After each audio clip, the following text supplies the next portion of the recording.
6వ అధ్యాయంలో 2వ వచనం, అప్పుడు యెహోవా యోషువతో ఇట్లను చూడుము, నేను ఎరుకోను దాని రాజును పరాక్రమ శూరులను నీ చేతికి నేను అప్పగిస్తా. అంత వెడల్పోయిన గోడ, మన మందిరం కంటే వెడల్పోయిన గోడ, 4 అంతస్తుల బిల్డింగ్ కంటే పైకి ఎత్తుగా ఉన్నటువంటి కాంపౌండ్ కూడా, అందులోనే రూమ్స్ ఉన్నాయి, కావలి వారు ఉన్నారు, శూరులు ఉన్నారు, రాజులు ఉన్నారు, బలమైన వారు ఉన్నారు ఆ ప్రాంతంలో. కానీ దాన్ని నీ చేతికి నేను అప్పగిస్తే మీరందరూ యుద్ధ సన్నద్ధులే పట్టణమును ఆవరించి ఒక మార్గం దాని చుట్టూ తిరగవలను. పట్టణంలో మీరు ఏం చేయాలంటే తిరగాలి, దాని చుట్టూ ఏం మాట్లాడద్దు, మౌనంగా తిరుగుతా అంటే వాళ్ళు అనుకుంటున్నారట గోవిందుడు.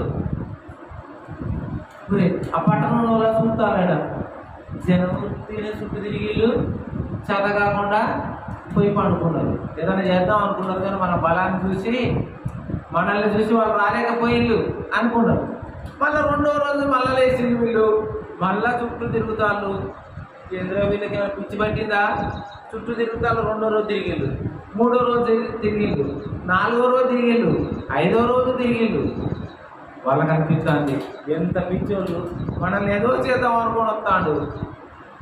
మనకున్న కాంపౌండ్ కూడా 30 ఫీట్ల వెడల్పున్నది, 30 అడుగుల వెడల్పున్నది, ఎత్తున్నది, తాడి చెట్టు కంటే పైన ఉన్నది కాంపౌండ్. వాడు మనల్ని ఏం చేస్తాడు? చుట్టూ తిరుగుతాలు పోతాలు కాబట్టి తిరుగుకుంటూ పోతాలు అని వీళ్ళు నవ్వుతూ ఉన్నారు, ఇగిలిస్తూ ఉన్నారు. వాళ్ళు లోపల ఎంజాయ్ చేసుకుంటూ ఉన్నారు. వాడు మన చేతకాక చుట్టూ తిరిగిపోతాడు అని వాళ్ళు ఎకిల మాటలు మాట్లాడుతూ ఉన్నారు. కానీ వీళ్ళలో విశ్వాసం ఉన్నది. దేవుని స్తోత్రం, హల్లెలూయా. అలాగూ 6 దినములు చేయొచ్చు రావలేను అని చెప్పాడు యెహోషువ. అయితే చదువుతా, 4వ వచనం చదువుతాను. అలాగూ 6 దినములు చేయొచ్చు రావలను. 7 యాజకులను పొట్టేళ్ల కొమ్ములను బోరులు పట్టుకొని ముందుగా నడవలను. 7వ దినమైన మీరు 7 బాలు పట్టణం చుట్టూ తిరుగుచుండగా యాజకులు బూరలు ఊదుచుండవలను. మానక ఇక్కడ అంటున్నాడు, తిరుగుచు యాజకులు బూరలు ఊదవలను. మానక కొమ్ములతో ధ్వని చేయుచుండగా మీరు బూరల ధ్వని వినప్పుడు జనులందరూ ఆర్భాటముగా కేక వేయవలను. అప్పుడు ఆ పట్టణపు ప్రాకారము పూలను కనుక జనులు తమ ఎదుటికి చక్కగా ఎక్కుదురు అనెను. నూను కుమారుడైన యెహోషువ యాజకులను పిలిపించి, మీరు నిబంధన మందసమును ఎత్తుకొని మోయిడి. అక్కడ మందసము ఉన్నది, ఆ మందసాన్ని ఎత్తుకొని ముందట మీరు నడవండి అన్నాడు. దేవునికి స్తోత్రం, హల్లెలూయా. మరి ఆ మందసము వీళ్ళు తీసుకొని వెళ్తూ ఉన్నారు, ఆ మందసాన్ని పట్టుకొని వెళ్తూ ఉన్నారు. మందసములో ఏముంటుంది చెప్పండి? మందసములో దేవుని యొక్క వాక్యం ఉంది. మందసములో ఏముందంటే, మందసములో దేవుని యొక్క వాక్యము. ఆ మందసాన్ని ముందుగా నడిపిస్తూ ఉండాలి, ఆ మందసానికి ముందుగా నడిపింపబడుతూ ఉండాలి.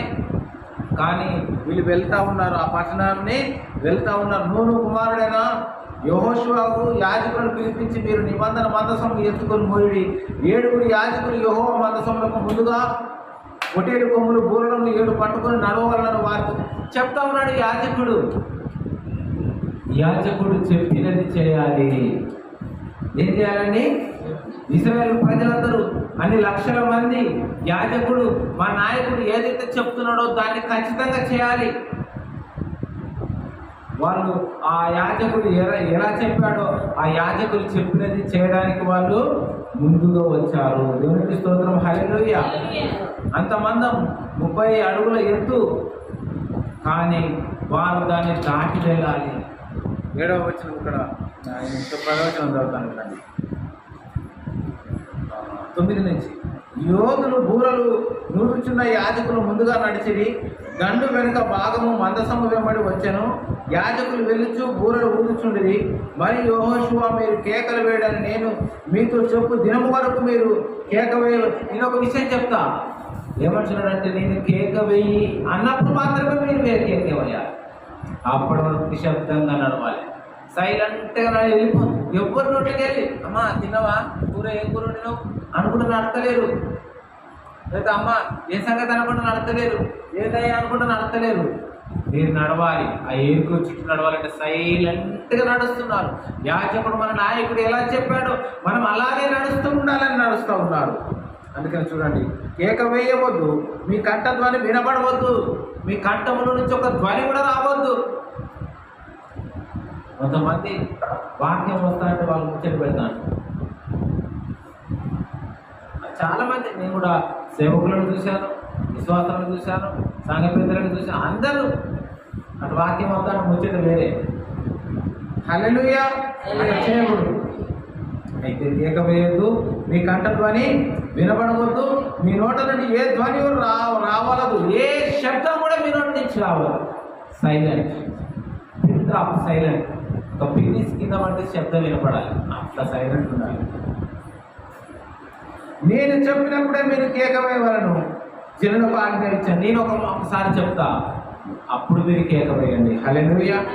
అటు యెహోవా మందసమును ఆ పట్టణమును చుట్టుకొని ఒక మారు దాని చుట్టూ తిరిగిన తర్వాత వారు పాలెం నుంచి వచ్చి రాత్రి పాలెంలో గడిపి అట్లా వచ్చిన తర్వాత వాళ్ళ ఇంటికి వెళ్ళి హాయిగా ఆ పాలెంలోనే ఉన్నారు. అంటే వారు ఎక్కడైతే ఉంటున్నారో, వారు ఎక్కడైతే ఏ స్థలంలో అయితే దిగారో ఆ స్థలంలోనే వారు ఉంటా ఉన్నారు. దేవునికి స్తోత్రం. హల్లెలూయా.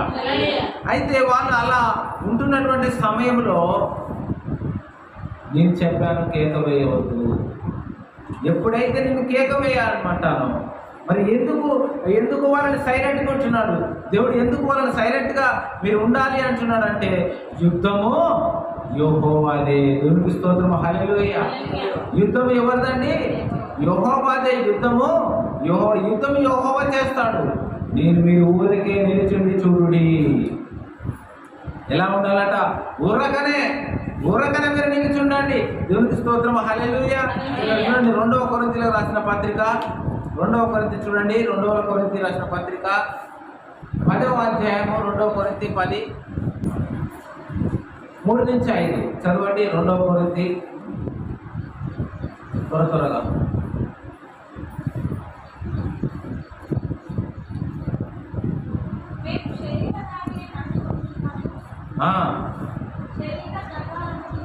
మేము శరీర ప్రకారం కొంచెం ముందుకు వచ్చి చదివిన బాగుంటుంది, లేదా మైక్ పట్టుకొని చదువుతాం బాగుంటుంది. గట్టిగా, మేము శరీరధారే నడుచుకొంచున్నాము, శరీర ప్రకారము యుద్ధము చేయము, మా యుద్ధోపకరణములు శరీర సంబంధమైనవి కావు, కానీ దేవుని ఎదుట దుర్గములను పడద్రోయ జాలినంత బలము గలవై ఉన్నవి. హల్లెలూయా. మేము ఆ యొక్క గోడ కూలాలి అంటే కత్తులు కటాళ్ళు, లేకపోతే కనీసానికి మానవులు ఇప్పుడున్నటువంటి టెక్నాలజీతో కూలలేనటువంటి బలమైన గోడలు ఏంటండి? ఇప్పుడున్న టెక్నాలజీతో, బుల్డోజర్లతో, బాంబులతో కూలలేనంత బలమైనవి, అంత బలమైన గోడలే కూలుతాయి పెడితే. కానీ మనుషులు చేస్తే చాలా రోజులు కూలగొట్టాలి, దాన్ని కూలగొట్టడం మొదలు పెడితే. హల్లెలూయా. అంత బలమైనటువంటి ఆ గోడలు కూలడానికి ఎంత సమయం పడుతుంది? కూలగొట్టాలంటే ఎన్ని రోజులు పడుతుంది? కానీ వీళ్ళు కేవలం ఆ యొక్క విశ్వాసం వీళ్ళలో ఉన్నది. వీరికి ఏముందంటండి? విశ్వాసం ఉన్నది. దేవునికి స్తోత్రం. హల్లెలూయా. ఎందుకంటే విశ్వాసం లేకుండా మనం ఏది కూల్చలేము. నీకు కూడా ఒక ఏరికో గోడ లాంటి సమస్యలు ఉండవచ్చు. ఆ పెద్ద సమస్యలు, ఎరుకో గోడ ఎంత పెద్దది, అలాంటి సమస్యలు నీకుండొచ్చు. లేకపోతే నీ కుటుంబంలో అలాంటి సమస్యలను ఎదుర్కొంటూ ఉండవచ్చు. కానీ దాన్ని నీ బలము చేత, నీ యొక్క శక్తి చేత నువ్వు చేయలేవు. శక్తి చేతను బలము చేతను కాదు, కానీ దాన్ని జయించాలి. ఆ బలమైన గోడలని కూర్చాలంటే దేవుని యొక్క బలమైన అభిషేకము నీకు ఉండాలి. దేవుని స్తోత్రం. హల్లెలూయా. వాళ్ళు అనుకున్నారు పిచ్చోడు, ఇదేంద్ర బాబు పిచ్చోళ్ళు రోజు తిరుగుతారు పోతారు, చేతగాట్లు ఎక్కడ పోతారు నాయన. వాళ్ళు ఇజ్రాయేలు ఎంత బలమైన వాళ్ళు, ఎన్నో జయించుకుంటూ వచ్చిండు. వాళ్ళకి ఎర్ర సముద్రం ఎదురైతే దాన్ని పాయలు చేసుకొని ఎర్ర సముద్రములో నడిచొచ్చారు. ఎక్కడ నడిచారండి? ఎర్ర సముద్రము మీద నడుస్తూ ఉన్నప్పుడు ఆ సముద్రం ఎడారిగా మారిపోయింది. అక్కడ దేవుని స్తోత్రం, హల్లెలూయా. ఎబ్రీయులకు రాసిన పత్రిక చూడండి, 11వ అధ్యాయము. ఎబ్రీయులకు రాసిన పత్రిక 207 పేజీ, త్వరగా 207 పేజీ. ఎబ్రీయులకు రాసిన పత్రిక 11వ అధ్యాయము 30 నుంచి 31 వరకు. త్వరత విశ్వాసమును బట్టి 7 దినముల వరకు ప్రదక్షిణము చేయబడిన తరువాత ఎరికో గోడలు కూలెను. హల్లెలూయా. అంత పై వచనం చదువు. ఇంకా పై విశ్వాసమును బట్టి వారు పొడి మేర మీద నడిచినట్లు ఎర్ర సముద్రములో పడి నడిచిపోయేది. హల్లెలూయా. విశ్వాసమును బట్టి ఎర్ర సముద్రం మీద నడిచారట. దేన్ని బట్టి? విశ్వాసమును బట్టి. మళ్ళా విశ్వాసమును బట్టి యోర్దాను నదికి ఆ మందసాన్ని ఎత్తుకొని వస్తూ ఉన్నప్పుడు అలా కాలు పెట్టగానే అది కూడా నీరంతా ఏకరాశిగా నిలిచిపోయిందట. వచ్చిన నీరంతా ఆగిపోయిందట. హల్లెలూయా. మరి ఇక్కడ వీళ్ళు ఏం చేస్తున్నారు? విశ్వాసమును బట్టి 30వ వచనం ఇచ్చుతారు. 30-31. విశ్వాసమును బట్టి 7 దినముల వరకు ప్రదక్షిణములు చేయబడిన తరువాత ఎరికో గోడలు కూలెను. హల్లెలూయా. అంత బలమైన గోడ విశ్వాసంతో కూలిపోతే, నీకు అంత బలమైన విశ్వాసం ఉంటే నీలో దేవుడు ఎన్నో గొప్ప కార్యాలను చేస్తాడు. ఇది అయినదో కాదో, ఇది కూలుతుందో కూలదో వాళ్ళకి నో డౌట్ రాలేదు. తిరగండి, తిరిగేసి నడవండి, నడిచింది. పరిగెత్తండి, పరిగెత్తింది. కేక వేయండి, కేక వేసింది. బూరలూదండి, బూరలూది. విశ్వాసమును బట్టి రాహాబను వేశ్య వేగుల వారిని సమాధానముగా చేర్చుకున్నందున ఆమె వాళ్ళతో నశించలేదట. విశ్వాసాన్ని బట్టి ఆమెకు ఒక విశ్వాసం ఉంది, కానీ ఆమె ఒక వేశ్య. కానీ ఆమెకు ఒక విశ్వాసం ఉంది, ఏంటంటే నేను దేవుని బిడ్డలకు మంచి పని చేయాలి. ఇశ్రాయేలీల దేవుడు గొప్ప దేవుడు, ఇశ్రాయేలీల దేవుడు ఎంతో గొప్ప దేవుడు అని నేను విన్నాను. ఇశ్రాయేలీల దేవుడు ఎర్ర సముద్రంలో ప్రజల్ని నడిపించుకుంటూ ఆజ్ఞ నేలను నడిపించడం నేను విన్నాను. యోర్దాను నది దాటితే నీళ్ళే కట్టగా ఆగిపోయినాయని విన్నాను. ఆయన ఇశ్రాయేలీల దేవుడు మన్నాను కురిపించిండని విన్నాను. ఇశ్రాయేలీల దేవుడు పూరేలను కురిపించిండని విన్నాను. ఇశ్రాయేలీలకు పగలు మేఘస్తంభము, రాత్రి అగ్నిస్తంభమని నేను విన్నాను. ఆ దేవుడు గొప్ప దేవుడని నేను విన్నాను. ఏదైతే ఎవరో తెలుసా? రికార్డు పేతురు. హల్లెలూయా. భూమి మీద ఉన్న మనుషులలో మొట్టమొదటిగా దేవుడు యేసుక్రీస్తు ప్రభువు నడిచినాడు. తర్వాత నీటి మీద నడిచింది ఆయన శిష్యుడే. హల్లెలూయా. అంతటి విశ్వాసం ఉన్నది. ఆ ఎరికో గోడను చూడకు, నీ సమస్యలను చూడకు. అయ్యో దీనికి ఎట్లా ఎదురుగా ఇంత, అందుకంటే ఎట్లుంటది? యోర్దాను ఎదురైనా, ఎర్ర సముద్రం ఎదురైనా భయము లేదు, జయము మనదే, విజయ గీతము పాడెదము. హోసన్నా జయ మనకే, హోసన్నా జయ మనకే.